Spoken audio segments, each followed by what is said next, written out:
He was a nameless drifter freezing in the Idaho mountains when he stumbled through the door of an abandoned timber cabin, desperate for shelter. But what he found hidden beneath its floorboards wasn't just salvation from the cold. It was $230 million in stolen fortune, a dead man's confession, and a secret powerful enough to either destroy him or make him a legend. Before we dive into the story, make sure to smash subscribe because tomorrow we have an extra special story for you that will blow your mind. The wind screamed through the pine trees like something wounded and wild. Marcus Hayes stumbled through knee-deep snow, his breath coming in ragged clouds that froze the moment they left his cracked lips. His boots, held together with duct tape and stubborn hope, sank with each step. The storm had rolled in faster than he expected, swallowing the mountain trail he knew by heart and replacing it with a wall of white chaos. He was 42 years old, though most days he felt 70. His beard hung thick and unkempt, streaked with grey that hadn't been there 3 years ago. His hands, once strong enough to frame houses in a single summer, now shook from cold and hunger. The canvas coat he wore had more holes than fabric, and the wool hat pulled low over his ears was unraveling at the seams. Marcus had been living off-grid in the Bitterroot Mountains of Idaho for nearly 3 years. Not by choice, not really. It started with a construction company that went under, taking his paycheck with it. Then came the medical bills when his daughter needed surgery. He'd sold everything he could, borrowed from everyone who'd lend, and when that wasn't enough, he lost the house. His wife left with their daughter 6 months later. He didn't blame her. You can't raise a kid in a truck. So he'd driven north until the roads ran out, parked the truck at the edge of a forgotten logging road, and walked into the trees. He told himself it was temporary. That was 2 years and 8 months ago. He built a shelter from salvaged tarps and fallen timber about 12 miles into the wilderness. No electricity, no plumbing, just him and the animals and the quiet that pressed down like a hand over his mouth. He survived on what he could trap, fish from the cold streams and the occasional supply run into town when he had money, which wasn't often. Folks in the valley below knew him as the mountain man, the hermit, the guy who'd lost his mind and his family and decided trees were better company. They weren't entirely wrong, but Marcus wasn't crazy. He was broken. There's a difference. The storm had caught him 2 miles from his shelter. He'd been checking traps near the North Ridge when the sky turned the color of old bruises and the temperature dropped 20 degrees in 10 minutes. Now he was lost, turned around, the landmarks he knew buried under drifts taller than his waist. His legs burned, his face felt numb. He could barely feel his fingers anymore. He knew the signs. Hypothermia didn't announce itself with trumpets. It crept in quiet, made you tired, made you want to sit down and rest. Just for a minute. Just until the wind stopped. Marcus shook his head hard, forcing his eyes open wider. He couldn't stop. Stopping meant dying. Through the swirling snow he saw something dark, a shape, rectangular, man-made. He lurched toward it, hope flaring hot in his chest. A cabin. It materialized from the storm like a ghost, old and weathered, its wood siding the color of charcoal. The roof sagged in the middle, and one of the windows was boarded up, but it had walls. It had a door. Marcus stumbled up the 2 steps to the porch, his legs nearly giving out. The door was locked, but the wood around the handle was rotted. He threw his shoulder into it once, twice, and on the 3rd hit, the frame splintered and the door swung inward. He fell inside and kicked the door shut behind him, cutting off the howling wind. The silence that followed was so complete it rang in his ears. Marcus lay on the floor for a long moment, gasping, shaking. Slowly, his eyes adjusted to the dim light filtering through the cracks in the boarded window. The cabin was small, maybe 20 feet by 20 feet. There was a stone fireplace against the far wall, a wooden table with 2 chairs, and a cot with a bare mattress in the corner. Dust covered everything. The air smelled like old wood and something else, something faintly metallic. No one had been here in years, maybe decades. Marcus pushed himself to his feet, wincing as feeling started to return to his fingers in sharp, painful needles. He moved to the fireplace. There was a stack of wood beside it, dry and untouched. Someone had left it behind. His hands shook as he built a fire. It took 3 tries to get the match lit, but when the kindling finally caught, he could have wept. He fed the flames carefully, then collapsed onto the floor in front of it, letting the heat soak into his frozen bones. He stayed like that for an hour, maybe more, just breathing, just existing. When he could finally move without his muscles screaming, he stood and looked around properly. The cabin was sparse but sturdy. Whoever built it knew what they were doing. The walls were thick, the joints tight. There were shelves on one wall, empty except for a rusted can of beans and a tin cup. Marcus opened the can with his pocket knife and ate the beans cold, not caring that they were probably 20 years old. They tasted like metal and salt and life. As the storm raged outside and the fire crackled, Marcus felt something he hadn't felt in a long time. Safe, warm, almost human. He decided he'd stay the night, maybe longer if the storm didn't let up. He pulled the cot closer to the fire and lay down, boots still on, coat wrapped tight. Sleep came fast and heavy. When he woke, it was dark. The fire had burned down to embers and the cabin was freezing again. He sat up, disoriented, and added more wood to the fire. The flames leapt back to life, throwing shadows across the walls. That's when he noticed it. The floorboards near the cot weren't quite right. There was a seam, deliberate and clean, running in a rectangle about 4 feet by 3 feet. Marcus knelt and ran his fingers along the edge. Dust came away in clumps. His pulse quickened. He pulled his knife out and wedged it into the seam, prying gently. The board lifted with a soft creak. Beneath it was another board, and beneath that, darkness. A trapdoor.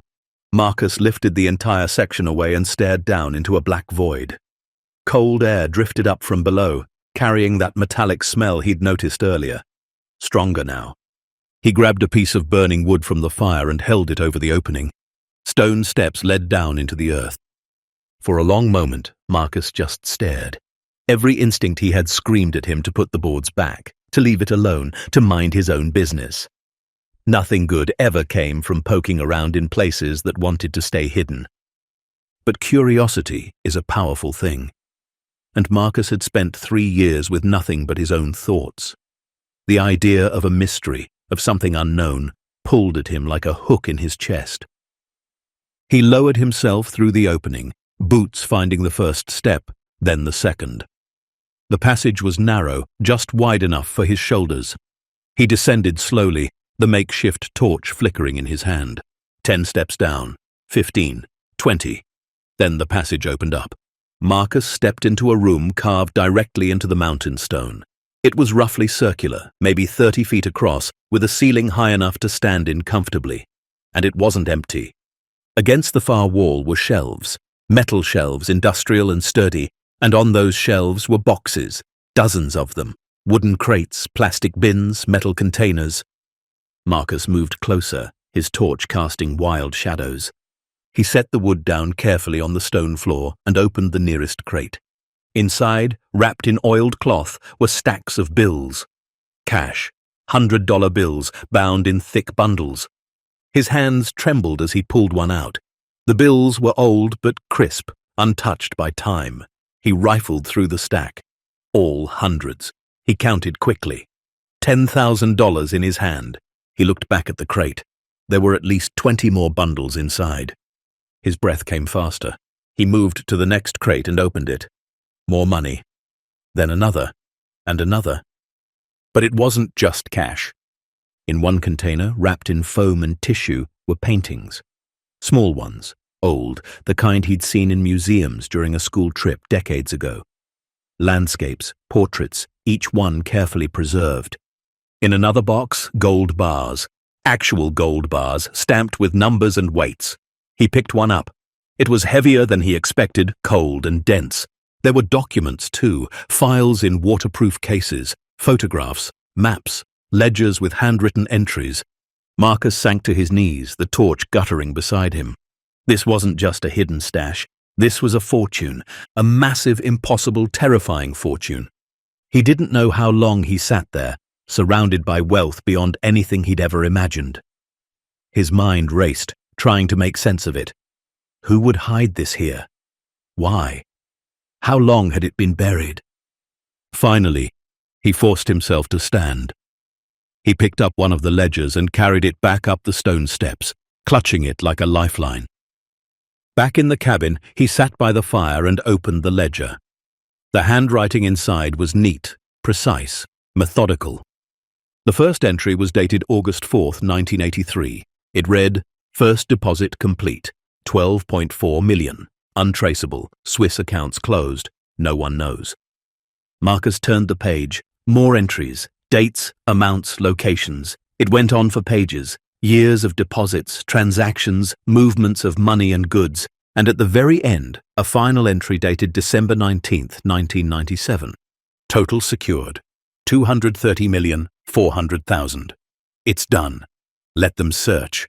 They'll never find it. This mountain keeps secrets better than men ever could. The signature at the bottom was barely legible, but Marcus could make it out. William Cross. He stared at the name for a long time. William Cross. He didn't recognize it, but whoever he was, he'd hidden a fortune in a cabin in the middle of nowhere and walked away from it. Or maybe he'd never had the chance to come back. Marcus closed the ledger and looked around the cabin. It didn't feel abandoned anymore. It felt like a tomb, a place where secrets went to die. Outside, the storm had finally started to ease. The wind no longer howled. Snow fell in soft, lazy flakes. Marcus stood and walked to the door, pushing it open. The cold air hit his face, sharp and clean. The world outside was white and still, untouched and perfect. He thought about his daughter, about his ex-wife, about the life he used to have, the one he'd lost piece by piece until there was nothing left but survival. And now, beneath his feet, buried in stone and shadow, was enough money to change everything. To buy back a life, to start over, to disappear, to do anything. But he didn't feel relief, he didn't feel joy, he felt afraid, because money like this, hidden like this, didn't come without a reason. And reasons like that didn't just vanish because time passed. Someone had buried this fortune, and someone, somewhere, might still be looking for it. Marcus closed the door and sat back down by the fire. He opened the ledger again and started reading from the beginning. He needed to know the whole story. He needed to understand what he'd found. Because instinct told him that the moment he walked out of this cabin, the moment he told anyone what was buried beneath it, his life would never be simple again. And simple was all he had left. The fire burned low as Marcus read through the night. Each page of the ledger revealed another piece of a puzzle he hadn't asked to solve. William Cross, whoever he was, had been meticulous. Every transaction documented, every movement logged. It read like the diary of a man preparing for the end, a man who knew he was running out of time. The entries started in 1983. Small amounts at first, 50,000 here, 100,000 there, notes about shell companies, offshore accounts, payments made under false names. Then the amounts grew, 500,000, 2 million, 5. By 1988, the entries referenced art acquisitions, Renaissance paintings, ancient sculptures, items listed with names Marcus didn't recognize, but that sounded important. Expensive. There were references to partners too, initials only, RC, DM, TK. Each one appeared in different entries, always with amounts attached, payments made, debts settled. And then, starting in 1992, those initials stopped appearing. Instead, notes in the margin, RC out, DM removed, TK dealt with. Marcus's stomach turned. He didn't want to think about what dealt with meant. By 1995, the entries changed tone entirely. They became shorter, more paranoid. Federal investigation ongoing. Need to move everything. Time running out. They're closing in. And then the final entry. December 19th, 1997. The one about 230 million secured in the mountain. Nothing after that. Just blank pages. Marcus set the ledger down and rubbed his face. His hands still smelled like smoke and old paper. He understood now. This wasn't just hidden money. This was stolen money. And not just stolen from one person or one place. This was decades of theft, fraud, maybe worse. William Cross had been a criminal. A careful, intelligent, ruthless criminal who'd built a fortune by taking it from others. And when the law came looking, he'd hidden it all in a cabin on a mountain in Idaho and vanished. or died. Marcus stood and walked to the window, peering through the cracks in the boards. Dawn was beginning to break. The storm had passed completely. The world outside glowed pale blue and pink, pristine and silent. He should leave. Walk back to his shelter. Pretend he'd never found this place, never opened that trapdoor, never seen what was buried below. But even as he thought it, he knew he wouldn't. Because for 3 years, Marcus Hayes had been invisible. A ghost living in the woods, forgotten by everyone who'd ever known him. His wife had moved on. His daughter probably barely remembered him. The world had erased him like a mistake. And now, standing in a dead man's cabin with a fortune at his feet, he had a choice. He could stay invisible, or he could become something else. He didn't know what yet, but he knew one thing for certain. He wasn't going to walk away. Marcus spent the next 2 days in the cabin. He didn't go back to his shelter, didn't check his traps, didn't think about anything except what was buried beneath the floorboards. He explored the underground chamber methodically, cataloguing everything he found. There were 47 wooden crates total. 32 contained cash, bound and organized by denomination. Hundreds, 50s, 20s. He stopped counting after 15 million. 8 crates held art, paintings, small sculptures, antique jewelry. Each piece wrapped and protected like it was sacred. 4 crates contained gold, bars stamped with Swiss seals, each one weighing exactly 1 kilogram. He calculated quickly in his head. At current market prices, that alone was worth millions. The remaining 3 crates held documents, contracts, deeds, photographs of people he didn't recognize, shaking hands, signing papers, smiling for cameras, and more ledgers, backup copies of the one he'd read, insurance in case something happened to the original. There were also letters, personal letters, written in the same neat handwriting as the ledger entries. They were addressed to someone named Claire. My dearest Claire. They started tender, full of promises and apologies. But as the years progressed, they grew desperate. I did this for us, for our future. Please understand. They'll never find it. We'll be free. The last letter, dated just days before the final ledger entry, was only 3 sentences long. If you're reading this, I didn't make it out. Everything is yours. I'm sorry I couldn't give it to you myself. Marcus folded the letter carefully and set it aside. He wondered if Claire ever came looking, if she even knew this place existed, if she was still alive. Probably not. It had been almost 30 years since William Cross made his last entry. Whatever happened to him, whatever happened to Claire, it was long over. But the fortune remained, waiting, patient. On the 3rd day, Marcus made a decision. He couldn't move everything himself. It would take weeks, maybe months, and he had nowhere to take it anyway. But he could take some. Enough to change his immediate situation. Enough to buy time to figure out what to do next. He filled his backpack with cash, $50,000 all in hundreds. Light enough to carry, enough to live on for a year if he was careful. He also took one of the smaller paintings, a landscape of a European village, and 2 of the gold bars. He wrapped them carefully and tucked them into his pack. Before he left, he stood in the underground chamber one last time, looking at everything he was leaving behind. A fortune, a life-changing, world-altering fortune, and it was his now. By right of discovery, by luck, by fate. He climbed back up the stone steps and replaced the floorboards covering the trapdoor. He scattered dust over it, made it look untouched. Then he banked the fire, checked the door, and stepped back out into the cold mountain air. The walk back to his shelter took 4 hours. The snow was deep, but the sun was bright, and he knew the way now. When he finally reached the tarp and timber structure he'd called home for almost 3 years, it looked even more pathetic than he remembered. Flimsy, temporary, sad. He sat on the log he used as a chair and pulled the backpack off his shoulders. He opened it and looked at the money inside. $50,000. 3 years ago, that would have saved his house, saved his marriage, changed everything. Now it felt like a test, like the universe asking him a question he didn't know how to answer.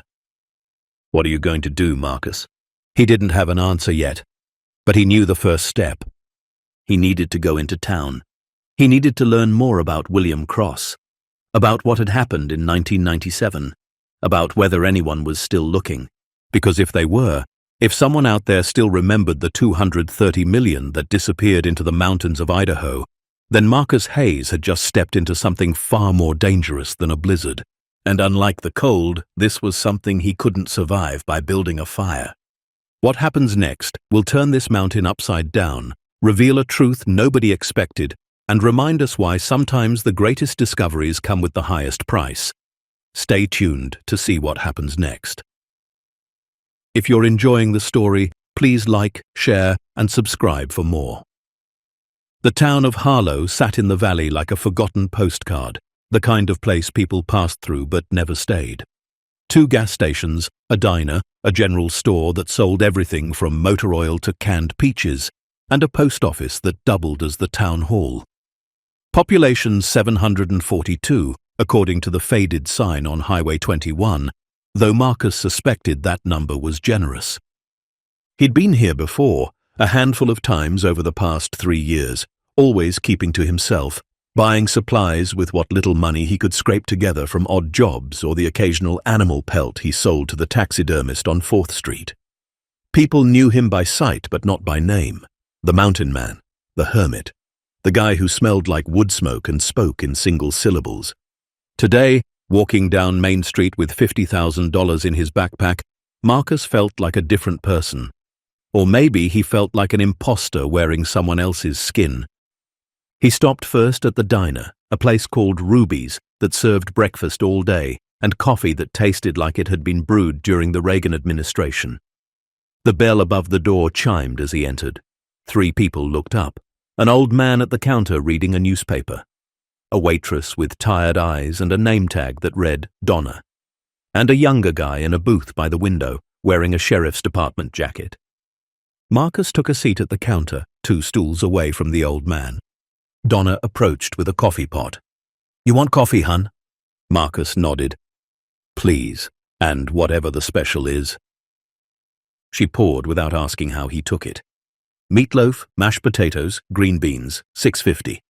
"Sounds good." She walked away, and Marcus wrapped his hands around the mug, letting the heat seep into his palms. He hadn't realized how cold he still was. 3 days in the cabin with a fire was luxury compared to his shelter, but the cold in the mountains didn't leave your bones easily.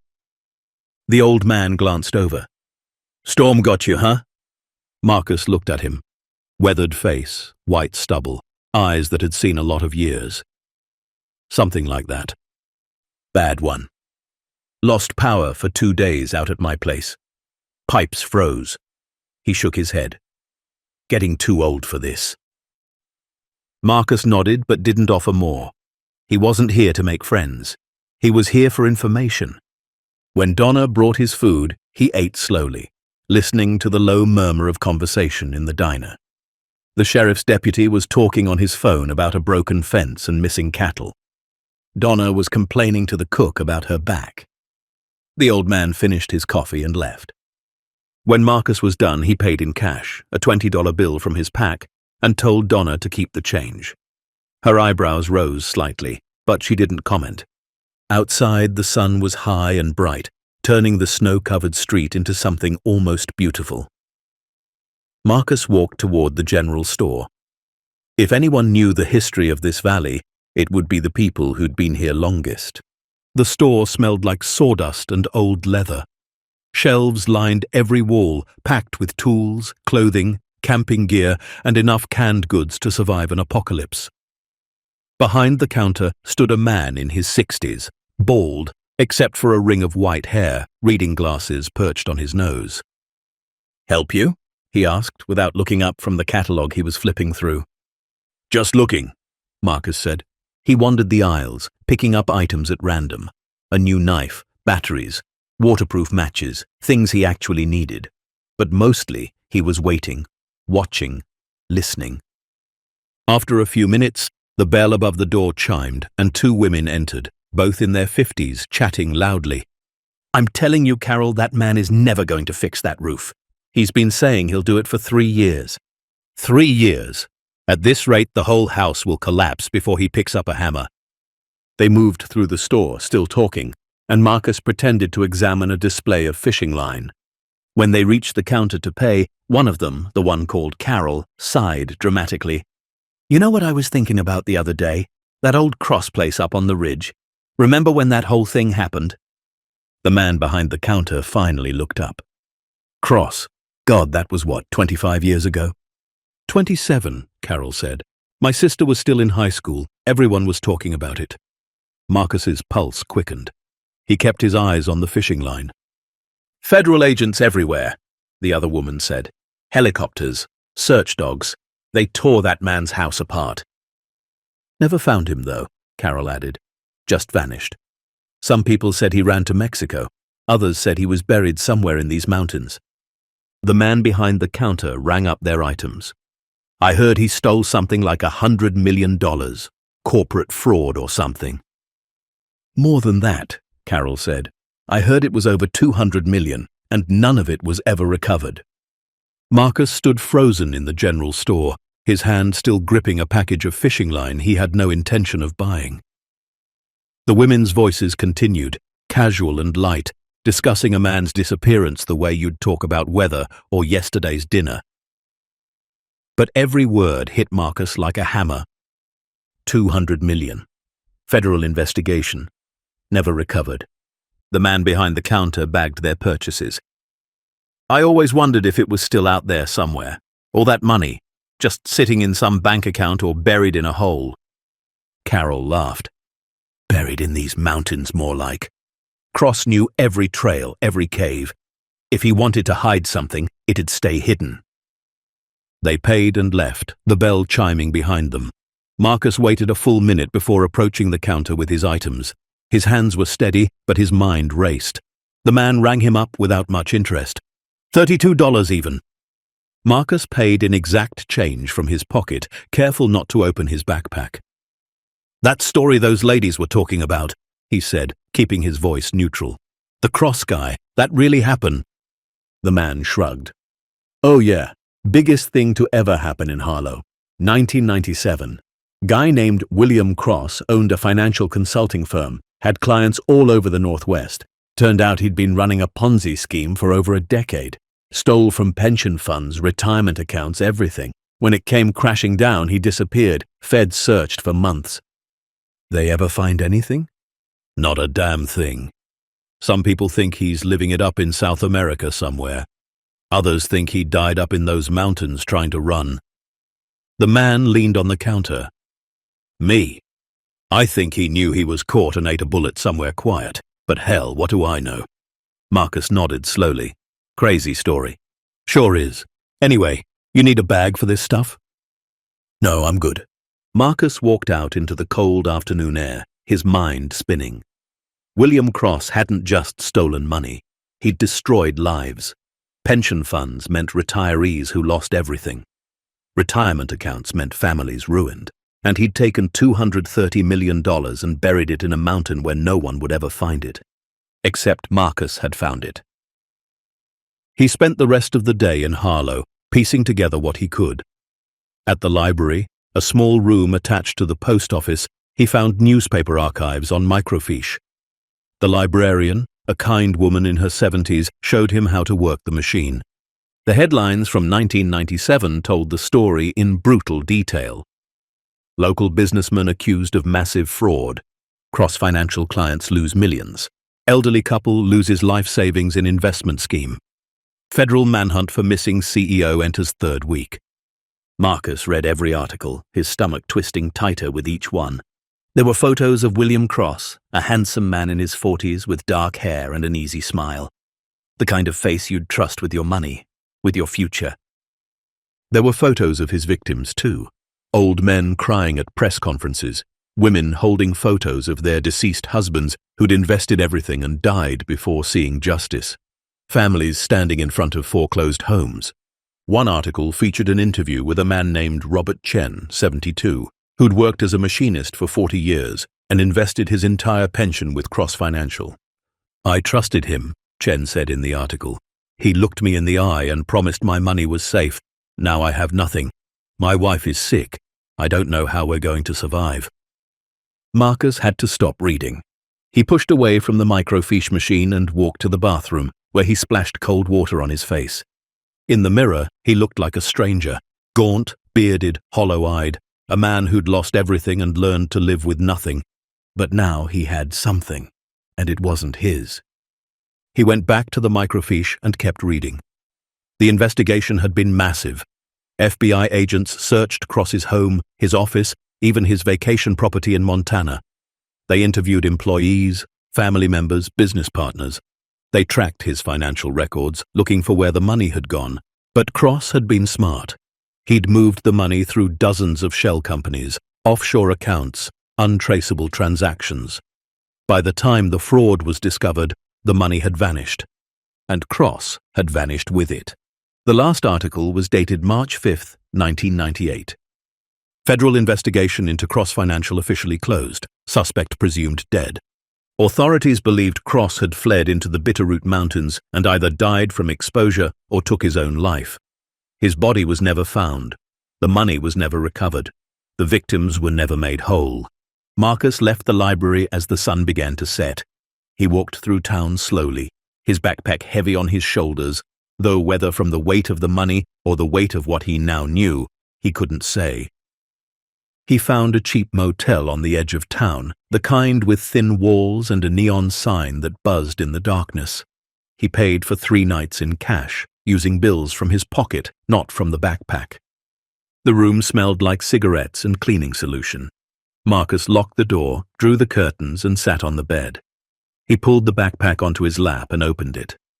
$50,000 looked back at him. More money than he'd seen in 3 years, maybe more than he'd seen in his entire life all at once. He thought about his daughter. She'd be 14 now. Almost 15. He hadn't spoken to her in over a year. His ex-wife had changed her number, moved to a new town, started over. He couldn't blame her. What kind of father abandons his family to live in the woods like an animal? With this money, he could find them. He could show up, clean and fed and stable, and prove he wasn't broken anymore. He could pay child support. He could be a dad again.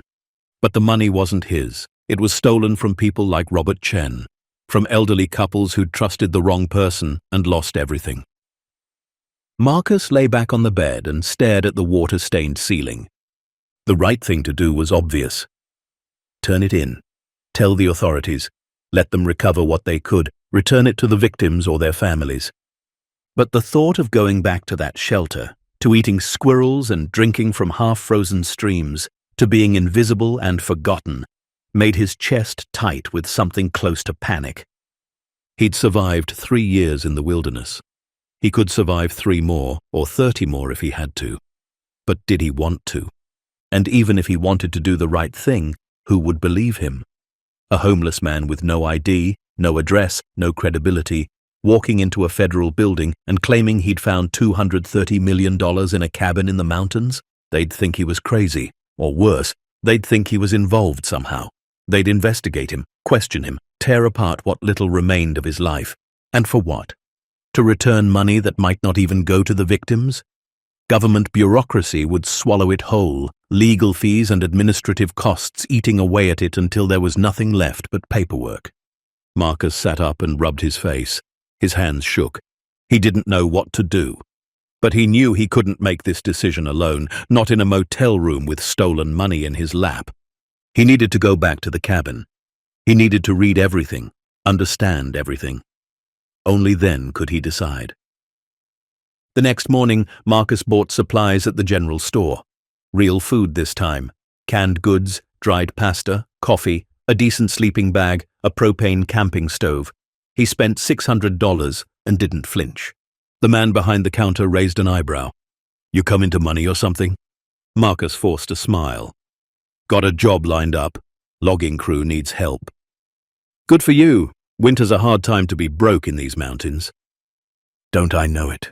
Marcus hiked back to the cabin that afternoon. The journey took longer this time because he was carrying more, but the trail was clear and the weather held. When he reached the cabin, it looked exactly as he'd left it. Untouched. Waiting. He spent the next week living there, sleeping in the cot by the fire, cooking simple meals, and spending every waking hour in the underground chamber, reading, cataloguing, trying to understand who William Cross had been and why he'd done what he'd done. The personal letters to Claire painted a picture Marcus hadn't expected. They started in 1979, when Cross was just 28 years old. My dearest Claire, I know what I'm building isn't entirely honest. I know there are risks. But I promise you, when this is over, when we have enough, we'll disappear. We'll go somewhere warm and bright, somewhere no one knows us, and we'll live the life we always dreamed about. Trust me, I'm doing this for us. The letters continued year after year, growing more elaborate in their promises and more desperate in their tone. Cross was building an empire of fraud, but he genuinely seemed to believe he was doing it for love. By 1989, the letters mentioned doubts. Claire, sometimes I wake up in the middle of the night and wonder what I've become. How many people have I hurt? How many lives have I ruined so we could have more? You tell me it doesn't matter, that they knew the risks. But did they? Did Robert Chen know? Did Margaret Foster? Did any of them really understand what they were giving me? And then, in 1993, the tone shifted completely. Claire, you've changed. Or maybe I've changed. I can't tell anymore. You want more and more, and I keep giving it to you, but it's never enough. Last night you said we should take everything and leave now, but I can't, not yet. There are still people who need me to keep this going just a little longer. I know that sounds insane. I know I've lost my way, but I can't stop now. The last letter to Claire was dated December 10th, 1997, 9 days before Cross made his final ledger entry. Claire, by the time you read this, I'll be gone. The FBI knows. They're coming. I've hidden everything where they'll never find it. You have the map I gave you. When the dust settles, when they stop looking, go to the cabin. Everything we built is there. Everything we destroyed is there too. I hope you can live with it better than I can. I love you, even though I'm not sure that means anything anymore. William. Marcus sat on the cold stone floor, the letter in his hand, and felt something close to pity. William Cross had been a monster, yes, but a human monster, a man who'd convinced himself his crimes were justified, then slowly realized they weren't, and by then it was too late to stop. He wondered what had happened to Claire. Had she ever come for the money? Had she even known where to look? The map Cross mentioned wasn't in the chamber. Maybe he'd given it to her before he disappeared. Maybe she'd lost it, or thrown it away, or died with it. Either way, she'd never come. The fortune had waited here for 27 years. Marcus dug deeper into the documents. There were detailed records of every person Cross had defrauded. Names, amounts, dates. Some had lost tens of thousands. Others had lost millions. The total came to exactly $230,400,000, the same number from the final ledger entry. Cross had kept track of every penny he'd stolen, as if knowing the exact damage made it real, made it matter. There were also notes Cross had written to himself, scattered thoughts on loose paper. I am not a good man. The money won't bring them back what I took. Time, security, peace. If there's a hell, I've earned my place in it. Marcus read these notes over and over. They were the words of a man drowning in guilt, but not enough guilt to stop. Not enough to turn himself in, not enough to make it right. And now that burden had passed to Marcus. He climbed back up to the cabin and sat by the fire, watching the flames dance. The weight of the decision pressed down on him like the mountain itself. If he kept the money, he was no better than Cross. He'd be stealing from people who'd already been stolen from. He'd be choosing his own comfort over their justice. But if he turned it in, what then? Would the victims ever see a dime? Would bureaucrats and lawyers take their cut until nothing remained? And would Marcus go back to his shelter, back to freezing and starving, knowing he'd given up his one chance at a real life?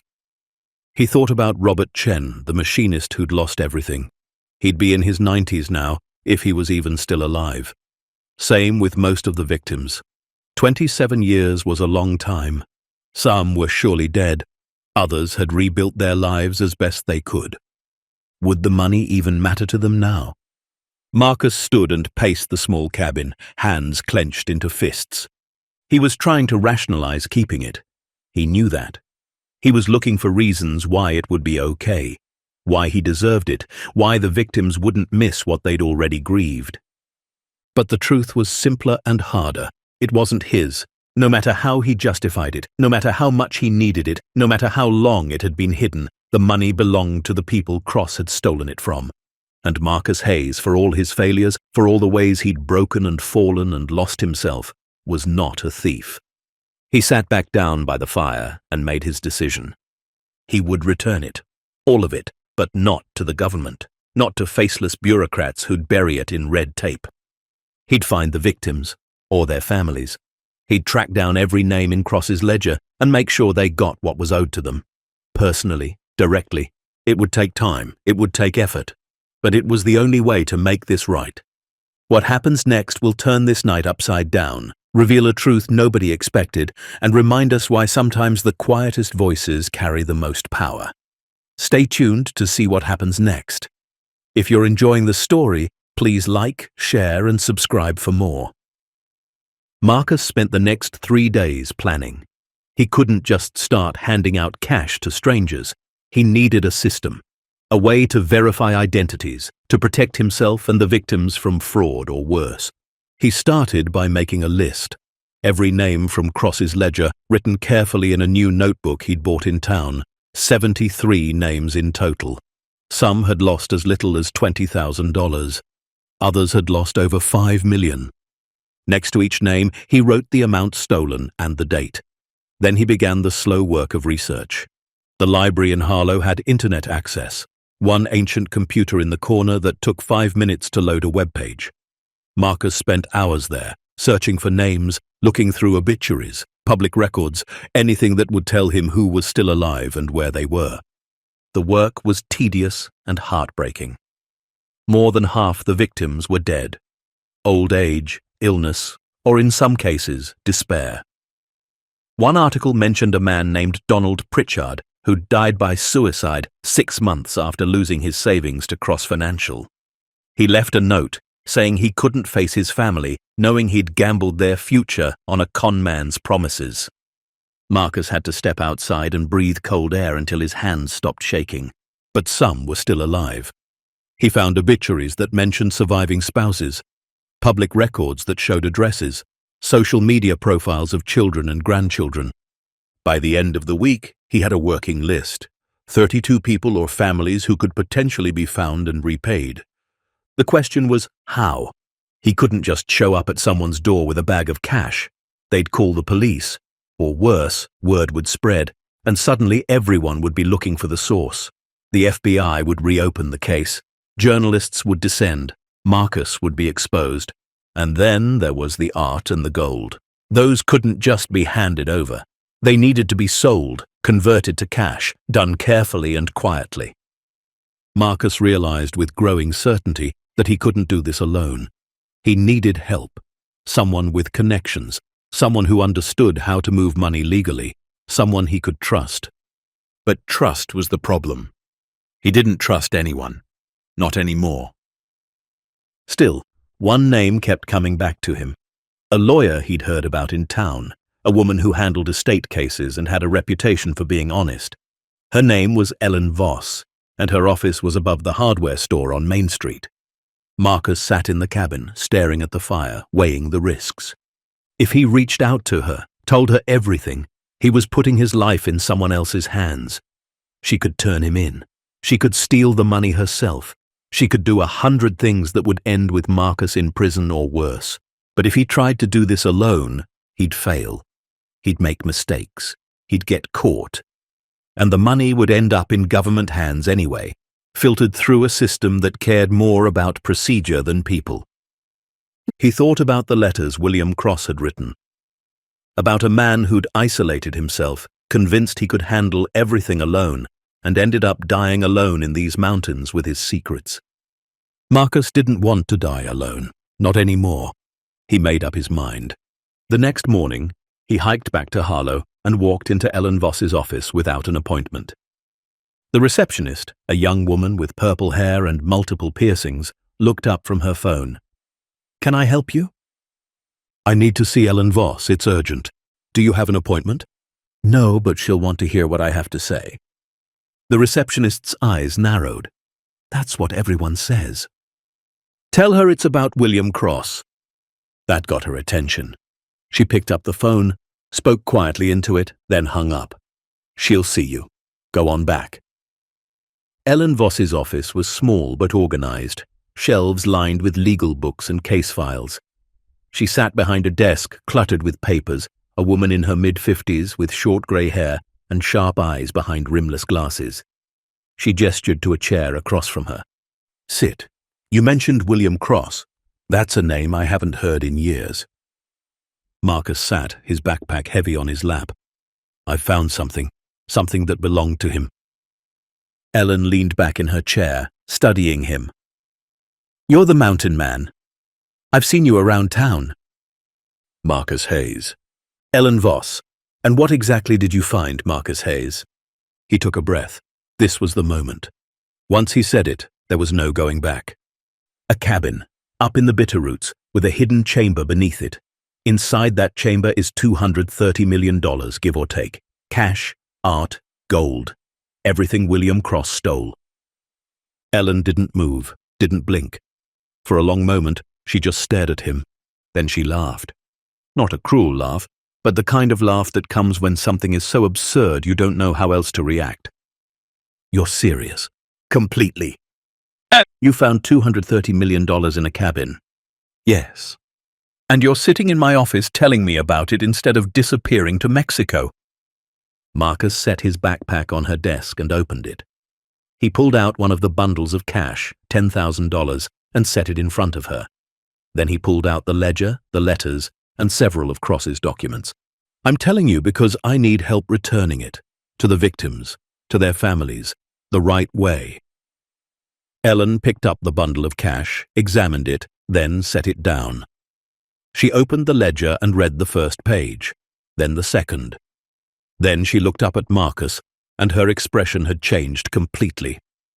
Holy hell, she whispered. You actually found it. I need someone who can help me do this legally, quietly. I don't want the money. I never wanted it. I just want it to go where it belongs.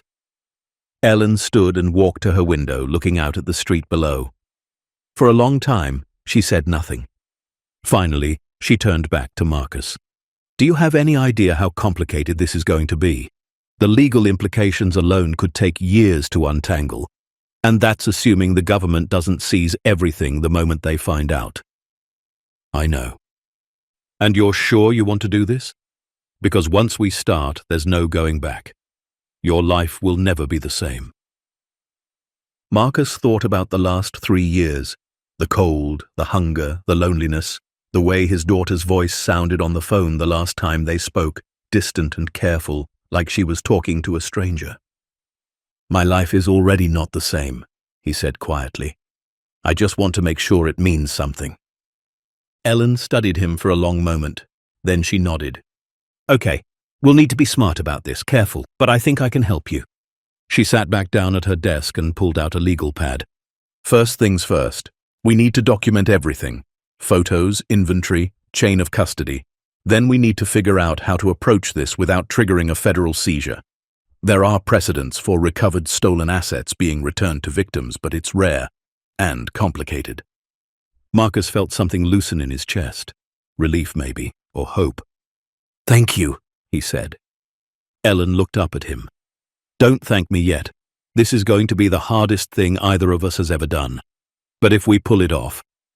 She smiled slightly. It'll be worth it. Marcus left her office an hour later with a plan. Over the next 2 weeks, they would document everything in the cabin. Ellen would research the legal pathways for returning stolen assets, and they would begin quietly reaching out to victims' families, carefully and anonymously, to verify information. It was slow work, dangerous work, but it was right. As Marcus walked back through town toward the mountains, he felt different, lighter. For 3 years he'd been running from himself, from his failures, from the man he used to be. But now he was running toward something, toward purpose, toward redemption. The fortune hidden beneath the cabin wasn't his salvation, but returning it might be. And for the first time since he'd lost everything, Marcus Hayes believed he might actually survive what came next. Not just survive, live. Marcus and Ellen worked methodically over the following weeks. They established a routine that felt almost normal if you ignored the fact that they were handling evidence from one of the largest financial frauds in Idaho's history. Every morning, Marcus would hike to the cabin and spend hours photographing and cataloging items from the underground chamber. Every afternoon, he'd meet Ellen at her office to review what they'd found and plan their next steps. Ellen proved to be more than just a lawyer. She was meticulous, fearless, and genuinely committed to making things right. She'd grown up in Harlow, had watched the Cross scandal unfold, had seen neighbors lose everything. This wasn't just a case to her, it was personal. "My aunt lost $40,000 to Cross Financial," she told Marcus one evening as they sorted through documents. Money she'd saved for 30 years. She worked as a school teacher, never made much, but she was careful, invested with Cross because he promised her security. Ellen's jaw tightened. She died 4 years ago, still in debt, still angry. If we can help families like hers even a little, it matters. But as their work progressed, Marcus began to notice things. Small things at first, easy to dismiss. It started with the feeling of being watched. He'd be hiking to the cabin and catch movement in his peripheral vision, a shadow between trees that disappeared when he turned to look. The first few times he assumed it was an animal, a deer, maybe an elk. The mountains were full of wildlife. But then it happened in town. He'd be leaving the library and see the same black SUV parked across the street, windows tinted too dark to see inside. Or he'd be at the general store and notice a man in a leather jacket browsing shelves but never buying anything, always watching. Marcus mentioned it to Ellen during one of their meetings. "You think someone's following you?" "I don't know. Maybe I'm paranoid." Ellen frowned. "Or maybe you're right to be careful. We're stirring up a decades-old case. If anyone else knows about that cabin, if Cross had partners who survived, they'd want to know what you found." "The ledger mentioned partners," Marcus said. "Initials only, RC, DM, TK. Cross wrote that they were dealt with, but what if he was wrong? What if one of them is still out there?" "Then we need to be more careful. Maybe you should stay in town for a while. Rent a room instead of going back to that cabin every day." But Marcus shook his head. "The cabin is the only place I know the money is safe. If I leave it unguarded, someone could find it." "Or they already know about it," Ellen said quietly, "and they're waiting to see what you do." That night, Marcus didn't sleep well. He lay in his motel room staring at the ceiling, listening to every creak, every footstep in the hallway, every car that pulled into the parking lot. His hand stayed close to the hunting knife he kept under his pillow. The next morning, he decided to dig deeper into the cabin's history. If someone was watching him, he needed to know who and why. And that meant understanding everything about William Cross and the place he'd chosen to hide his fortune. The Harlow Historical Society occupied a small building behind the town hall, run by a woman named Margaret Hines, who'd lived in the valley her entire 87 years. Her memory was sharp, her opinions sharper, and she knew everyone who'd ever lived within 50 miles. Marcus found her organizing old photographs in dusty albums. "Mrs. Hines?" She looked up, squinting through thick glasses. "You're the mountain man. Marcus, is it?" "Yes, ma'am. I was hoping you could help me with some local history." "History is what I do, young man. What do you want to know?" "There's a cabin up in the Bitterroots, old timber construction, stone fireplace. I've been staying there during the storms. I'm curious about who built it." Margaret set down her album and gestured to a chair. "Describe the location." Marcus did, carefully, providing landmarks without revealing too much. Margaret nodded slowly. "That sounds like the old Whitaker place. Built in 1947 by James Whitaker and his son, Daniel. They were loggers. Good men. Hard workers. The cabin was a seasonal shelter, used it during timber operations in the high country." "What happened to them?" "James died in 1962, heart attack. Daniel kept logging for a few more years, then sold most of his equipment and moved to Montana. The cabin sat empty after that. Every few years, someone would use it as a hunting shelter, but mostly it was forgotten. Did anyone else ever own it? Margaret thought for a moment. There were rumors in the 80s and 90s that someone had bought the land, but it wasn't official. No deed transfers that I know of. Why the interest? Marcus shrugged, keeping his expression casual. Just curious. It's a well-built place. Thought maybe I could track down the owner, see about renting it properly. Margaret's eyes narrowed slightly, and Marcus had the uncomfortable feeling she could see right through him. But she simply nodded. If you want to know more, check the county records office. They might have something. Marcus thanked her and left, but the conversation stuck with him.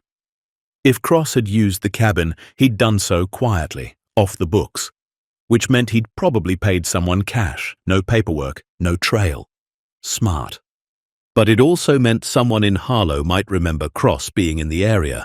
Someone might have seen him going to that cabin in the months before he disappeared. That afternoon, Marcus visited the county records office. The clerk, a bored young man playing games on his phone, barely looked up when Marcus asked about property records for the Bitterroot High Country. "Those old logging parcels are a mess," the clerk said. "Half of them were never properly surveyed.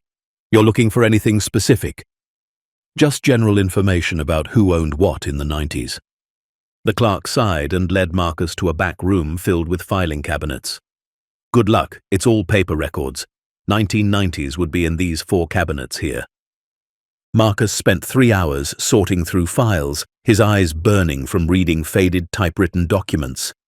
Most were routine, timber rights, grazing permits, mineral surveys. But then, buried in a folder marked Miscellaneous Transactions 1995 through 1999, he found something. A handwritten note on Harlow Bank stationery dated July 19, 1996. Cash payment received for private use agreement. Whitaker Timber Parcel 14, North Ridge. Amount $15,000. Paid by W. Cross. Duration 5 years. Marcus's hands trembled as he held the paper. This was proof. Cross had paid for access to the cabin a full year before the scandal broke. He'd been planning his escape that far in advance, slowly moving money and valuables to the mountains while maintaining his legitimate business in town. But if the bank had a record, who else knew? Marcus photographed the document with his phone and returned the file.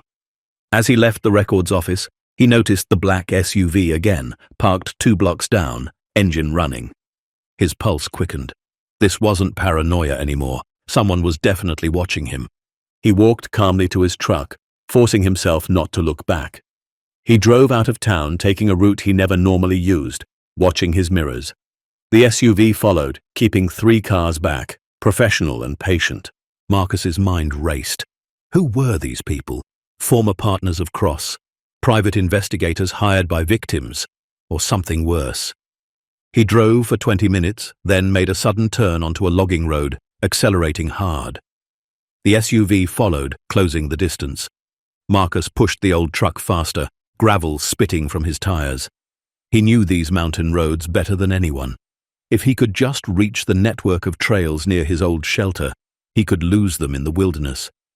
But then the SUV surged forward, pulling alongside him. The passenger window rolled down, and Marcus saw a man pointing something at him. For one terrible second, he thought it was a gun. But it was a phone. The man was filming him. Then the SUV accelerated past, cut in front of Marcus, and braked hard. Marcus slammed his own brakes, skidding to a stop inches from the SUV's bumper. 2 men climbed out, both wearing dark clothing and sunglasses despite the overcast sky. Marcus reached for his knife, but the men held up their hands, showing they were unarmed. The driver approached, pulling off his sunglasses. He was in his 50s, grey hair cut military short, face weathered and serious. "Marcus Hayes?" "Who's asking?" "My name is Thomas Brennan. I'm a private investigator from Seattle. I need to talk to you about William Cross." Marcus's grip tightened on the knife. "I don't know what you're talking about." "Yes, you do. You've been asking questions all over town, visiting the library, the historical society, the records office. You found something, didn't you? Something connected to Cross. You've been following me for 3 days now, and I'm not the only one. Brennan glanced at the woods around them. There are others looking too. People who aren't as friendly as me. What do you want? Brennan pulled a folder from his jacket and held it out. I want to show you who I work for and why you need to be very, very careful. Marcus hesitated, then took the folder. Inside were documents, contracts, and a photograph of an elderly woman in a wheelchair, oxygen tubes in her nose, eyes still sharp despite her obvious frailty. Her name is Claire Cross, Brennan said. William Cross's wife. She's 81 years old, living in a care facility in Spokane, dying of emphysema. She hired me 6 months ago to find out what happened to her husband. Marcus stared at the photo. Claire, the woman from the letters. She was alive. She knows about the money. She knows William stole it. She knows he disappeared. What she doesn't know is where he went or what he did with it. Brennan stepped closer. But she told me about a cabin. Said William mentioned it once, years ago. Said if anything ever went wrong, that's where he'd go. I've been searching these mountains for months. And then you showed up asking all the same questions I've been asking. Marcus's mind spun. If Claire was still alive, if she knew about the cabin, did that change anything? Did she have a claim to the money? Why are you telling me this? Because Claire isn't the only one looking. 2 weeks ago, someone broke into her care facility room, went through her belongings, scared her nurse half to death. They were looking for something. Information, probably. Which means someone else knows William Cross had a secret, and they're willing to hurt an old woman to find it. Marcus felt cold. Who? I don't know yet, but I have suspicions. William Cross had business partners before he started his fraud operation. Men who helped him set up the early shell companies, who knew how he moved money. Most of them died or disappeared, but not all. There's a man named Richard Caldwell, RC in Cross's ledger. He supposedly died in a car accident in 2003, but I've never been convinced. No body was ever positively identified. You think he's alive? I think if he is, and if he learns someone found William's hiding place, he'll do whatever it takes to get that money. Because it's not just about wealth, it's about staying hidden. If that fortune surfaces, if the FBI reopens the case, they'll look at everyone connected to Cross, including partners who faked their deaths. Marcus handed the folder back. What do you want from me? I want to know if you found the cabin, and if you did, I want to help protect it until we figure out the right thing to do. Brennan's expression softened. Look, I've read about you. Former construction worker, lost everything, living off-grid. I know what it's like to hit bottom. But whatever you found up there, it's dangerous. Not just legally, physically. If Caldwell or anyone else from Cross's past comes looking, they won't ask nicely. Marcus made a decision. He was already trusting Ellen. What was one more person, especially someone who could help watch his back? I found it, Marcus said quietly. The cabin, the hidden chamber, all of it. $230 million, give or take. Brennan closed his eyes and exhaled slowly. Jesus Christ. It's real. It's real, and I'm working with a lawyer to return it to the victims. We've been cataloging everything, researching the families. We're trying to do this right. That's noble, and probably impossible. But I respect it. Brennan opened his eyes. Here's what I suggest. Let me help. I've got experience with this kind of thing. Security, surveillance, dealing with dangerous people. You focus on the legal and moral side. I'll focus on keeping you alive long enough to finish. Marcus studied the man. Every instinct told him to trust no one, to keep the circle small, to protect himself first. But those instincts had led him to 3 years of isolation and misery. Maybe it was time to try something different. Okay, Marcus said, but you need to meet my lawyer, Ellen Voss. She's running point on the legal side. Fair enough. Let's go. They drove back to town in convoy, Marcus in his truck, Brennan following in the SUV. At Ellen's office, Marcus introduced them, and for the next 2 hours, they laid out everything. The cabin, the money, the art, the gold, the victims' list, the plan to return it all. Ellen was skeptical at first, suspicious of Brennan's involvement. But when he showed her evidence of the break-in at Claire's care facility, Photos of the ransacked room, statements from frightened staff. Her expression darkened. "Someone is actively looking for this," she said, "and if they're willing to terrorize a dying woman, they won't hesitate to come after us." "That's why we need to move faster," Brennan said. "Every day that money sits in that cabin is another day someone could find it. We need to secure it, move it somewhere safer, and accelerate the return process." "How?" Marcus asked. "We can't just load $230 million into a truck and drive it to a bank. There are legal procedures, documentation requirements, chain of custody issues." Ellen tapped her pen on her desk. "Unless we involve the FBI, they have protocols for recovered stolen assets. They could take custody, hold it during the legal process, ensure it goes to the right people. They could also seize it forever," Marcus said. "Tie it up in bureaucracy for decades. The victims would never see a dime." "Or," Brennan said slowly, "we could do this differently. What if we returned the money ourselves, quietly, anonymously? We verify the victims, confirm their identities and accounts, and transfer funds directly. No government involvement, no publicity, just justice." Ellen frowned. "That's legally questionable at best. We'd be moving stolen assets without reporting them. That could make us accessories after the fact." "To a crime committed 27 years ago by a dead man," Brennan countered. "I'm not saying it's perfectly legal. I'm saying it might be right." Marcus looked between them, feeling the weight of the decision pressing down on his shoulders again. Every choice led to complications. Every path had risks. "What about Claire?" he asked quietly. "Does she deserve any of it? She was Cross's wife. She knew what he was doing, at least partially, but she also loved him. And she's dying." The room fell silent. Finally, Ellen spoke. "Legally, she has no claim. William Cross never actually owned that money. It was stolen property. But morally?" She paused. "I don't know. That's above my pay grade." Brennan pulled out his phone and showed them a video. It was Claire Cross, filmed recently in her care facility room. She looked tiny in the wheelchair, frail and struggling to breathe. But when she spoke, her voice was clear. "I knew William was doing something wrong. I didn't want to know the details, but I knew.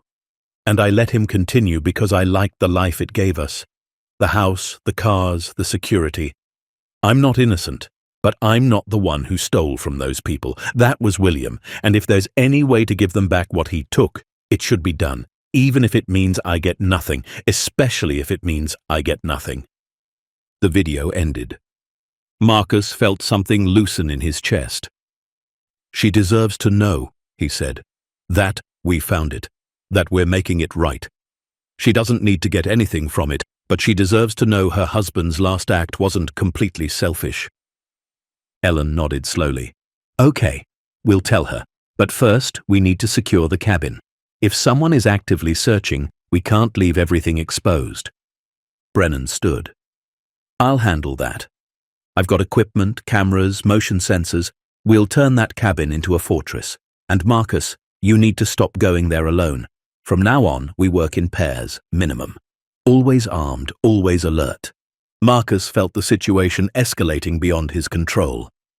What had started as a simple decision to do the right thing was now becoming a dangerous operation involving multiple people, surveillance equipment, and the very real threat of violence.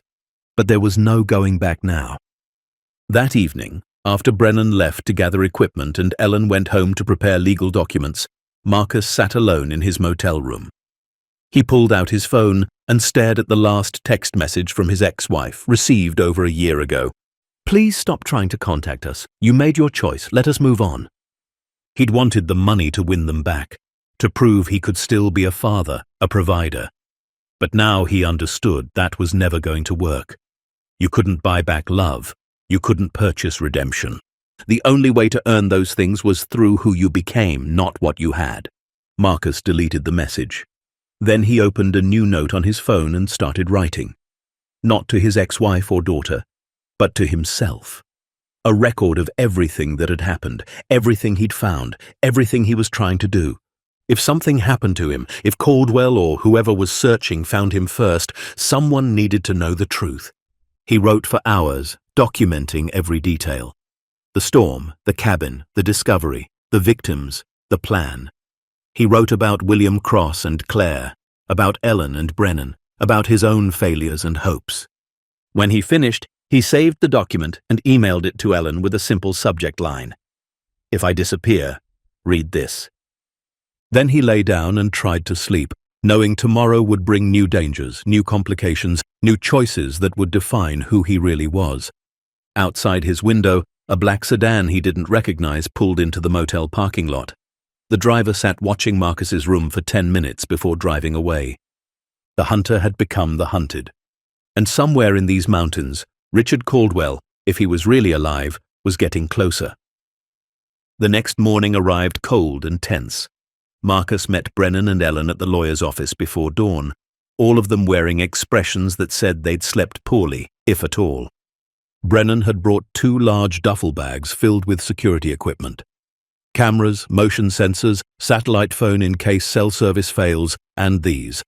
He pulled out 2 handguns, both 9mm, both serious. Marcus took one reluctantly. "I haven't fired a gun in 15 years. It's like riding a bike. Point at the bad guy, pull the trigger. Hopefully you won't need it, but I'd rather have it and not need it than the alternative." Ellen looked pale but determined. "I'm coming with you, to the cabin. I need to see it myself, document it properly for the legal filings."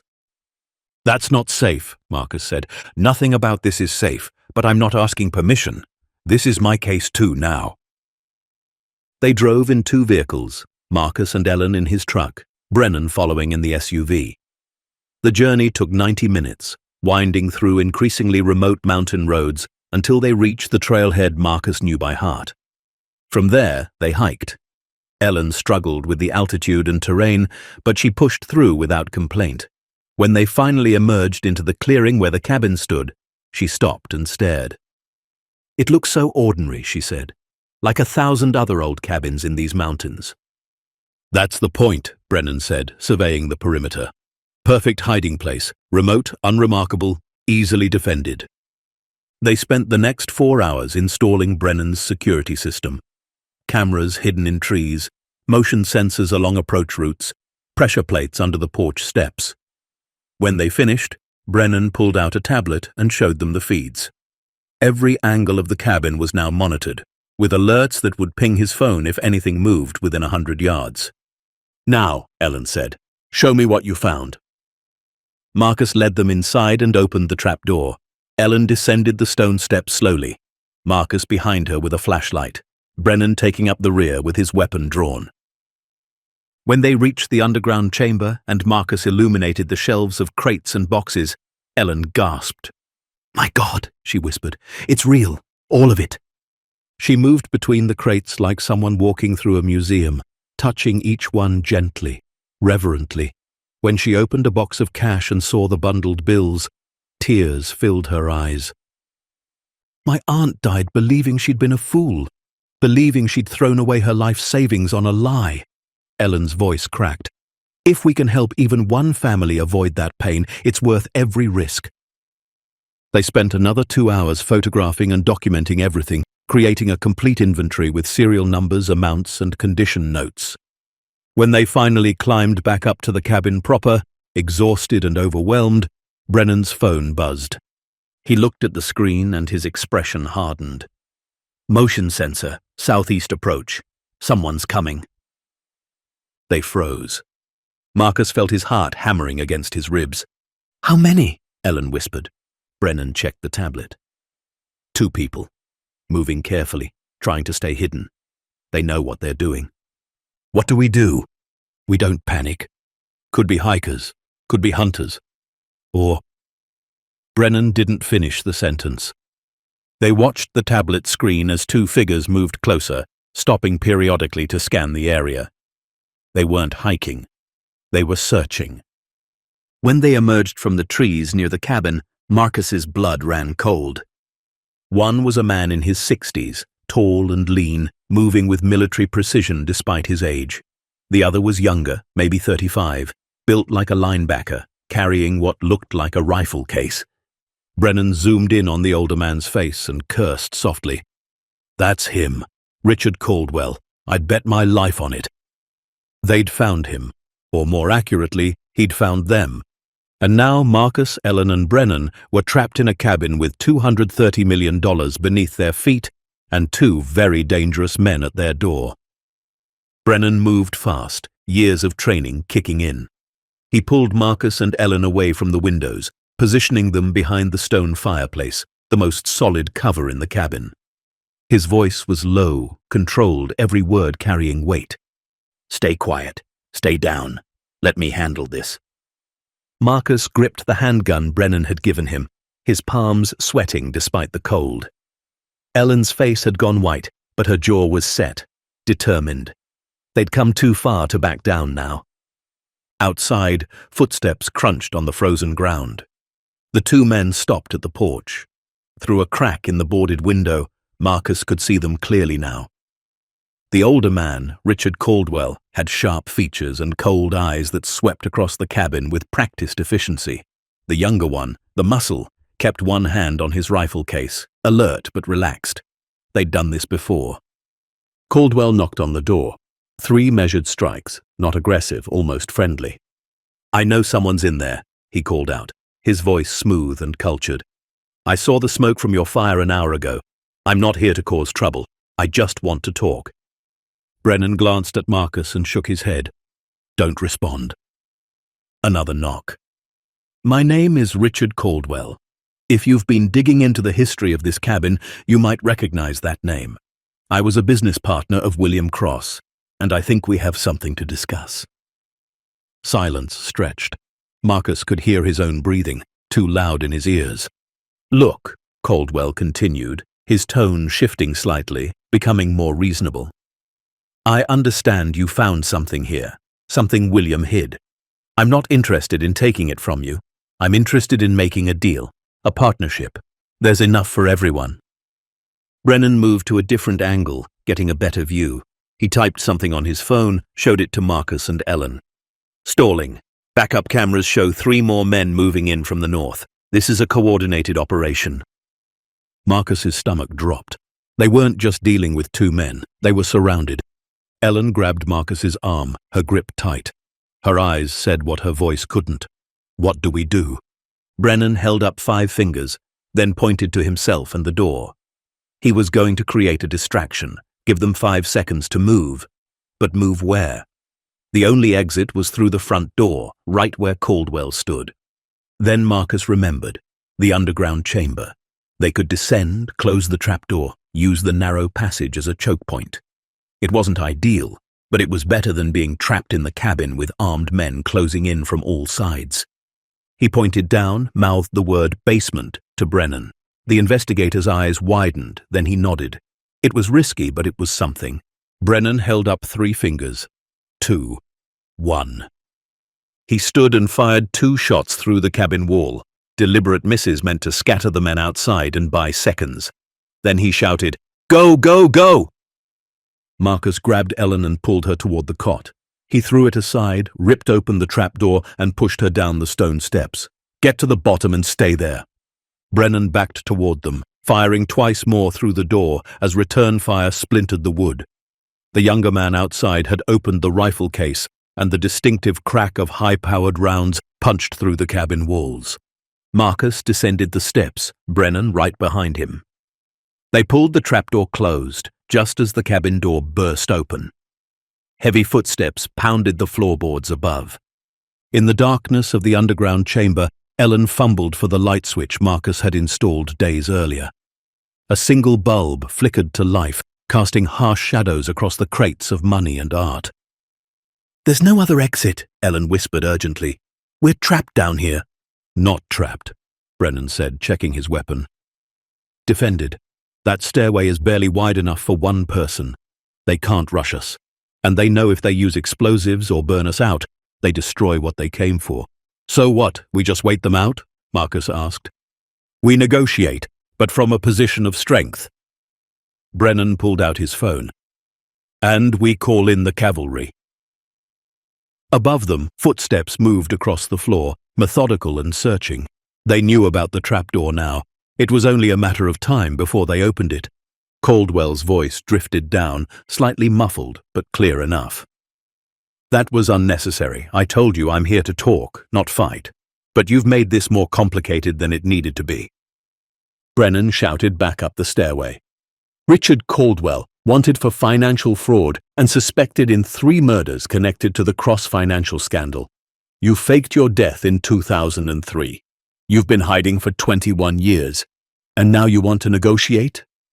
A pause. Then Caldwell laughed, a sound without humor. You've done your homework. Thomas Brennan, I assume. The private investigator Claire hired.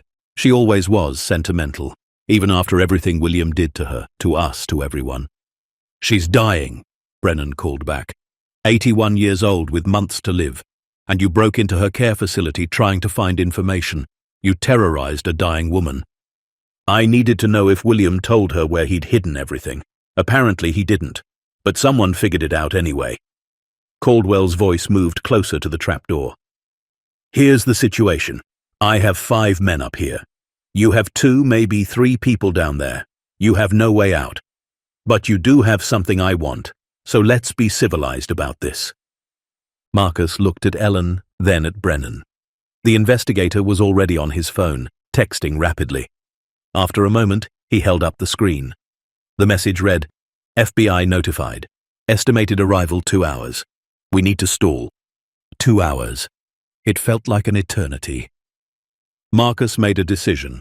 He moved to the base of the stairs and called up. I found it, all of it. $230 million, exactly like Cross's ledger said. It's been here for 27 years, waiting. I know, Caldwell replied. And I've been waiting just as long. William promised me a cut. 1/3 was supposed to be mine. We built that operation together. I handled the offshore accounts, the shell companies, the international transfers. But when everything collapsed, William panicked. He took everything and ran, left me to face the FBI alone. So you faked your death and disappeared? I survived, which is more than William did. He died up here in these mountains, didn't he? That's the only explanation for why the money stayed hidden all this time. William was too greedy to abandon it, too paranoid to let anyone else have it. So he died with his secrets. Marcus glanced at the crates around him, at the fortune that had destroyed so many lives. This money isn't yours. It isn't mine. It belongs to the people Cross stole it from. 73 victims. Families who lost everything. That's who deserves this. Caldwell's voice hardened. Those people made bad investments. That's capitalism. They should have been smarter. Those people trusted a criminal, Ellen shouted, her voice shaking with anger. My aunt lost her life savings to Cross Financial. She worked 30 years as a teacher and died in debt because of men like you. This isn't about investments. It's about theft, and we're going to make it right. Noble, Caldwell said. Stupid, but noble. Here's my counteroffer. Give me half. 115 million. You keep the rest, distribute it to whoever you want. I disappear again. You never see me, and everyone walks away alive. Brennan shook his head, mouthed no deal to Marcus. But Marcus was thinking. 2 hours was a long time to hold out against 5 armed men. They had limited ammunition, no food, no water. And Caldwell was right about one thing. They were trapped. Unless they could turn the situation around. I need to think about it, Marcus called up. Give me 10 minutes. You've got 5. After that, we're coming down, and I promise you won't like how that ends. The trapdoor closed, muffling Caldwell's footsteps as he moved away. Marcus turned to Brennan and Ellen.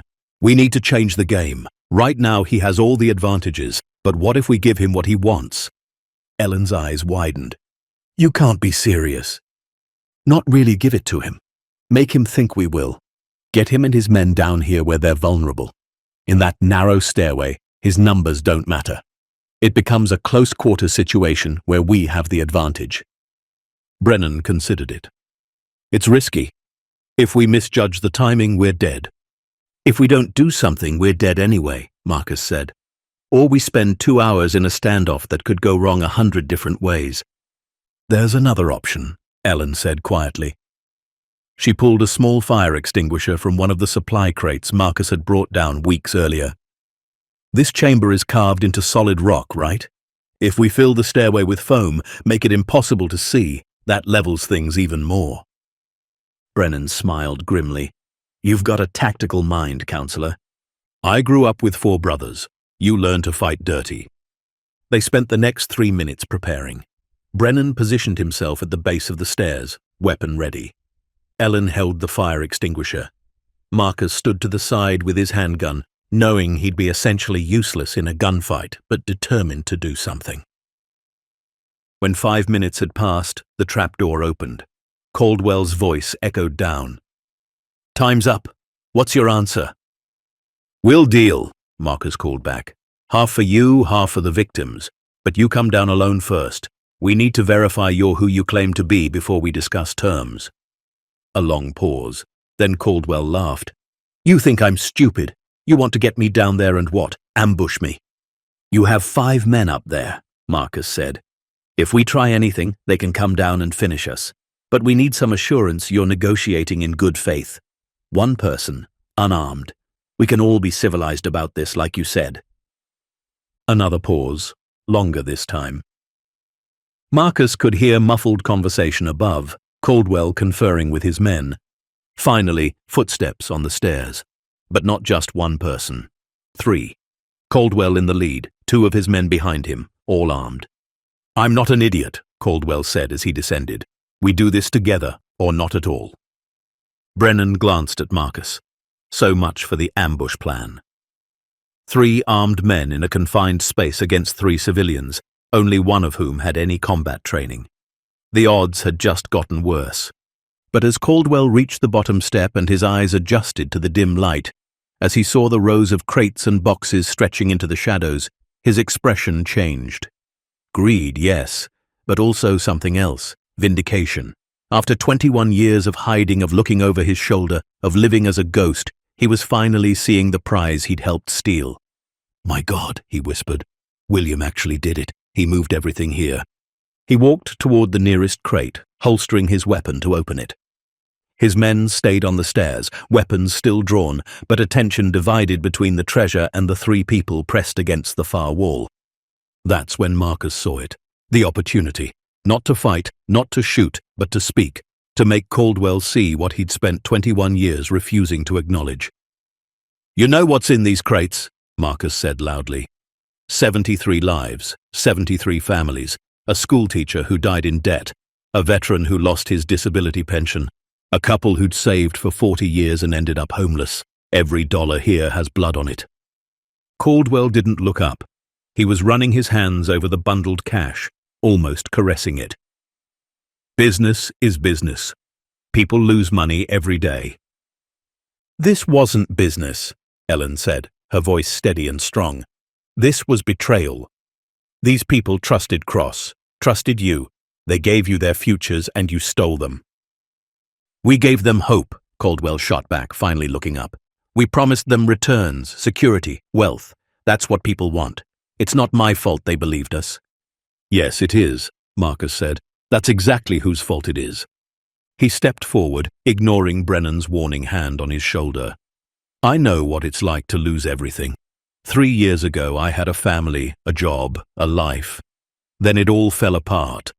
I ended up living in these mountains like an animal, surviving day to day, wondering if anyone would even notice if I disappeared. That's what you did to those 73 families. You took their security and left them with nothing but survival. Caldwell's jaw tightened. That's not my problem. But it's mine now, Marcus said, because I found this. I could have kept it. God knows I wanted to. $50,000 in a backpack would have changed my life. But I didn't, because I'm not you. I'm not William Cross. I'm just a guy who knows what it feels like to lose everything, and I'm not going to let that happen to anyone else if I can help it. For a moment, something flickered in Caldwell's eyes. Doubt, maybe, or shame. But it passed quickly, replaced by the cold calculation that had kept him alive for 2 decades. Touching speech, but it doesn't change anything. I'm taking my half. If you're smart, you'll let me and walk away alive. No, Marcus said simply. Caldwell's hand moved to his holstered weapon. His men on the stairs shifted, raising their rifles. But before anyone could pull a trigger, a new sound echoed from above. Sirens, lots of them, and a voice amplified by megaphone. "This is the FBI. The cabin is surrounded. Put down your weapons and come out with your hands visible." Caldwell froze. His men looked at each other, uncertainty replacing confidence. Brennan smiled. "I told you. I called them an hour ago. They made good time." "You're bluffing," Caldwell said. "The FBI doesn't move that fast." "They do when you tell them Richard Caldwell is alive and about to access evidence from one of their unsolved fraud cases," Brennan replied. "You're worth a lot to them. 21 years worth." The color drained from Caldwell's face. Above, more shouts, more sirens, the unmistakable sound of multiple vehicles and tactical teams moving into position. His men started backing up the stairs. "Boss, we need to go, now." But Caldwell stood frozen, staring at the crates of money. So close.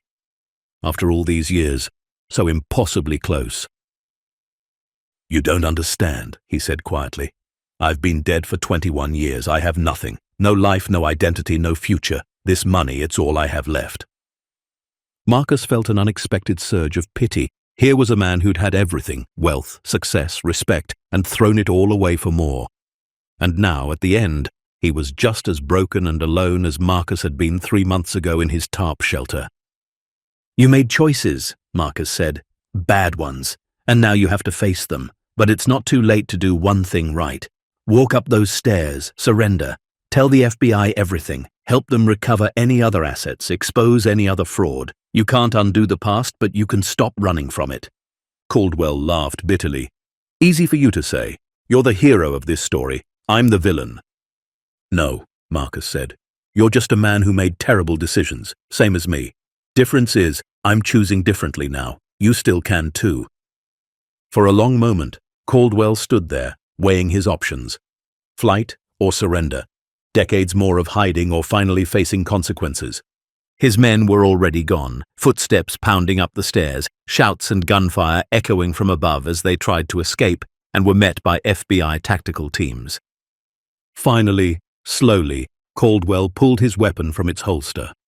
For one terrible second, Marcus thought he was going to shoot, but instead, Caldwell set the gun on the floor and kicked it away. "I'm tired," he said simply. "So damn tired." He walked to the stairs and began climbing, hands raised. At the top, FBI agents swarmed him, voices shouting commands, hands forcing him to the ground. Marcus, Ellen and Brennan emerged from the chamber to find the cabin filled with federal agents in tactical gear. Outside, the clearing was packed with vehicles, lights flashing red and blue against the snow. A woman in an FBI windbreaker approached, mid-40s with sharp eyes and an air of authority. "Special Agent Teresa Valdez, which one of you is Marcus Hayes?" Marcus raised his hand. "That's me." "You've had a busy few weeks. Want to tell me what's going on here?" Marcus glanced at Ellen, who nodded. "It's a long story, but the short version is, I found William Cross's hiding place. Everything he stole, all $230 million, and I want to return it to the victims." Agent Valdez studied him for a long moment. Then she smiled slightly. "Well, that's definitely a first. Come on, let's get you all out of the cold. We've got a lot to discuss." The next 6 months were a blur of interviews, legal proceedings, and media attention Marcus never wanted. The story of the mountain man who found a fortune and chose to return it spread like wildfire. Cable news covered it. Magazines wrote features. People called him a hero. Marcus hated it. He wasn't a hero. He'd just done what anyone should do when faced with stolen property: give it back. But the legal process was complicated. The FBI seized the fortune as evidence. Ellen worked tirelessly as advocate for the victims, arguing that the recovered assets should be distributed immediately to those who'd been defrauded. It took 7 months, but finally a judge ruled in favor of direct restitution. The art was sold at auction. The gold was liquidated. The cash was counted and verified. After legal fees and government administrative costs, $187 million remained to be distributed among the 73 original victims and their families. Marcus attended every restitution hearing, watching as elderly men and women received checks that couldn't replace the decades of hardship they'd endured, but could at least provide comfort in their final years. He met Robert Chen's daughter, who wept as she accepted a check for $1.2 million, the amount her father had lost plus interest. "He died thinking he was a fool," she told Marcus. "This doesn't bring him back, but it honors his memory. Thank you." Ellen's aunt had passed years earlier, but her 3 children split the repayment. They used part of it to establish a scholarship fund in their mother's name for aspiring teachers. Claire Cross received nothing from the fortune, but Marcus visited her in Spokane, told her the whole story, and held her hand as she cried for the husband she'd loved despite everything. "He wasn't all bad," she whispered. "He just lost his way. I'm glad you found it. The money, yes. But more than that, you found a way to make something good come from something terrible." She died 3 weeks later. Marcus attended her funeral. There were only 5 people there. As for Caldwell, he pleaded guilty to 27 counts of fraud, conspiracy, and faking his own death. He was sentenced to 40 years in federal prison. At his sentencing, he asked if he could make a statement. The judge allowed it. "I spent 21 years running," Caldwell said. "And in that time I never once thought about the people I'd hurt. I thought about money, about freedom, about survival, but never about them. Marcus Hayes showed me what I should have known all along, that the only way to be free is to face what you've done. I'll spend the rest of my life in prison, but at least I'll spend it honest. That's more than I deserve." Marcus didn't know if Caldwell meant it, but he hoped so. The cabin in the mountains became government property, the underground chamber sealed. But Marcus had taken photographs, detailed ones, and used them to create a small museum in Harlow. It wasn't about the money or the treasure, it was about the victims. Their photos lined the walls, their stories were told, and visitors left understanding that fraud isn't a victimless crime. The museum was funded by a small portion of the recovered fortune, a percentage the judge allowed Marcus to keep for his role in recovery and restitution. 5%, $9,350,000. Marcus gave away 80% of it to various charities, veterans organizations, and financial literacy programs. He kept enough to buy a small house in Harlow, nothing fancy, just a place with heating and running water. And he bought a truck that didn't need duct tape to hold together. Most importantly, he used some of the money to hire a family lawyer who helped him reconnect with his daughter. It took time. Years of absence couldn't be erased by a check or a news story. But slowly, carefully, they rebuilt what had been broken. The first time his daughter visited his new house, she was 15, taller than he remembered, her voice different, more mature. She looked around the modest living room at the simple furniture and photos of mountains.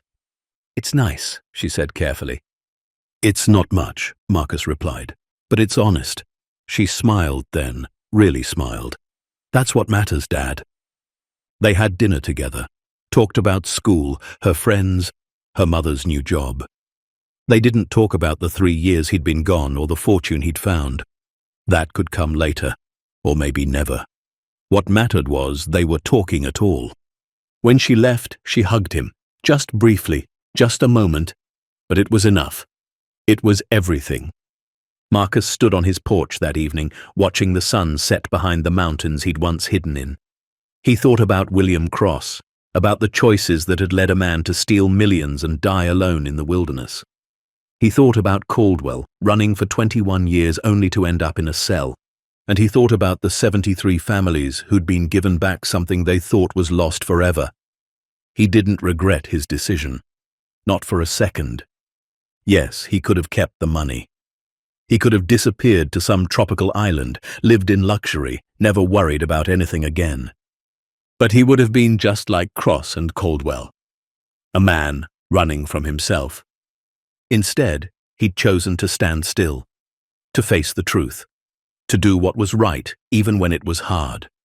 And in doing so, He'd found something worth more than $230 million. He'd found himself. Thomas Brennan stopped by the next week, driving through Harlow on his way to another case. They sat on Marcus's porch, drinking coffee, watching the mountains. "You ever regret it?" Brennan asked. "Giving it all back?" Marcus thought about it. "No, I regret a lot of things in my life. The years I wasted, the family I lost, the man I became when things got hard. But giving back that money, that's the one thing I'm proud of, the one thing I'll never regret." Brennan nodded. "You're a rare man, Marcus Hayes. Most people would have kept it. Most people haven't spent 3 years living in the woods eating squirrels and wondering if they'd die alone. Once you've hit that kind of bottom, money doesn't mean what you think it means. It's just paper. Security is in here." Marcus tapped his chest. "Knowing you did right, that's what lets you sleep at night." They sat in comfortable silence for a while. Then Brennan stood to leave. "Take care of yourself, Marcus. The world needs more people like you. The world needs more people who do what's right when no one's watching. I just happened to be in the right place at the right time." But that wasn't entirely true, and Marcus knew it. He'd been in the wrong place for years, living in the mountains, hiding from life, convincing himself he was surviving when really he was just slowly disappearing. The cabin, the fortune, the whole impossible situation had forced him to make a choice. Not just about money, but about who he wanted to be. And he'd chosen to be someone his daughter could be proud of. Someone who could look in the mirror without shame. Someone who understood that true wealth isn't measured in dollars, but in dignity. The museum opened to the public on a cold October morning. Over 200 people showed up, including several of the restitution recipients and their families. They walked through the exhibit, reading stories, looking at photos, understanding what had been stolen and what had been recovered. At the end of the exhibit was a simple plaque. It read, "In memory of the 73 victims of cross-financial fraud. Your trust was betrayed, but your dignity was never lost. This fortune was returned because you deserved justice. May your stories remind us all that wealth means nothing without honor, and that the measure of a person is not what they have, but what they do when faced with temptation." Discovered and returned by Marcus Hayes, a man who understood that doing right matters more than being rich. Marcus stood in front of that plaque on opening day, surrounded by people whose lives had been touched by the recovery.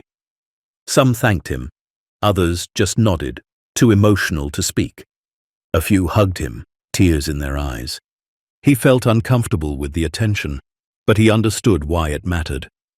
These people needed to know that good still existed in the world, that not everyone would steal, that not everyone was corrupt, that sometimes, just sometimes, the right thing happened. As the crowd dispersed and evening fell, Marcus walked back to his house alone. The streets of Harlow were quiet, snow beginning to fall in soft, lazy flakes. Lights glowed in windows, smoke curled from chimneys, life continuing as it always had. But Marcus knew the town had changed. The museum would bring visitors, jobs would be created, the story would spread, and maybe, just maybe, it would inspire someone else facing a moral choice to choose correctly. He thought about the man he'd been 3 years ago. Broken, desperate, angry at the world. If someone had told him then that he'd find a fortune and give it away, he would have laughed. Or cried. Or both. But suffering has a way of clarifying what matters. When you've lost everything, you learn what you really need to survive. And it isn't money. It's purpose, connection, the ability to look at yourself and not feel shame. Marcus had those things now. Not because he'd found a fortune, but because he'd chosen to let it go. His phone buzzed. A text from his daughter. "Saw a news story about the museum. Proud of you, Dad. Maybe I can visit next weekend." Marcus smiled, typed back, "I'd like that. Love you." 3 words he hadn't said in years. 3 words that meant more than $230 million ever could. He went inside, made dinner, and sat by the window watching snow fall on the mountains that had almost killed him and instead had saved him. Not with treasure, but with a test he'd somehow managed to pass. Anyone can find wealth if they're lucky enough to stumble across it, but it takes character to let it go. It takes strength to choose honor over comfort, justice over security, truth over treasure. Marcus Hayes wasn't special. He was just a man who'd hit bottom and learned what really mattered. And when faced with the biggest temptation of his life, he'd chosen to be someone worth remembering, not for what he found, but for what he did with it. The end. Up next, 2 more powerful stories are waiting for you. Click to keep discovering with us. And don't forget to hit subscribe if you believe integrity still matters in a world that often forgets.